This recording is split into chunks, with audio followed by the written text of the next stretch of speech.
आता बातमी मनोज जरांगेंची आहे। जरांगेंच्या 29 ऑगस्टच्या आंदोलनाच्या परवानगीसाठी अर्ज करण्यात आलाय। आझाद मैदान पोलिसांकडे आंदोलनाच्या परवानगीसाठी अर्ज करण्यात आलाय। दरम्यान आंदोलनासाठी परवानगी मिळवण्याचे प्रयत्न सध्या सुरू असल्याचे यातनं कळतंय। तर जरांगेंकडून मुंबईमध्येच आंदोलन करण्याची तयारी सुरू असल्याची माहिती ही सूत्रांनी दिली आहे। अधिकची माहिती आपण जाणून घेऊयात आमचे प्रतिनिधी अशोक काळकुटे यांच्याकडून। अशोक, काय सांगाल? 29 ऑगस्टच्या आंदोलनाच्या परवानगीसाठी जरांगेंनी अर्ज केल्याचं कळतंय। नक्कीच मोहिनी, बोलताना मनोज जरांगे पाटील यांनी सांगितलं होतं की 29 ऑगस्टचं आंदोलन हे अंतरवाली सराटीतच होईल, शांततेत होईल। मात्र कधीही काहीही निर्णय होऊ शकतो, गनिमी कावा होऊ शकतो असं देखील म्हटलेलं होतं। आणि आता मुंबईमध्ये त्यांनी आझाद मैदान पोलिसांकडे अर्ज केलेला आहे परवानगीसाठी।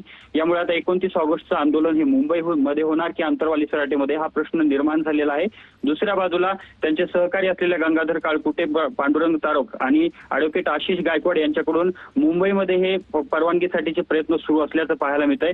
त्यांच्या नावाने मनोज जरांगे पाटील यांची स्वाक्षरी असलेला हा अर्ज आता आझाद मैदान पोलिसांकडे गेलेला आहे आणि सूत्रांकडून मिळालेल्या माहितीनुसार आता मुंबईमध्येच हे आंदोलन करण्यासाठीची देखील तयारी सुरू आहे। मोहिनी, नक्कीच अशोक, धन्यवाद दिलेल्या या सविस्तर माहितीसाठी।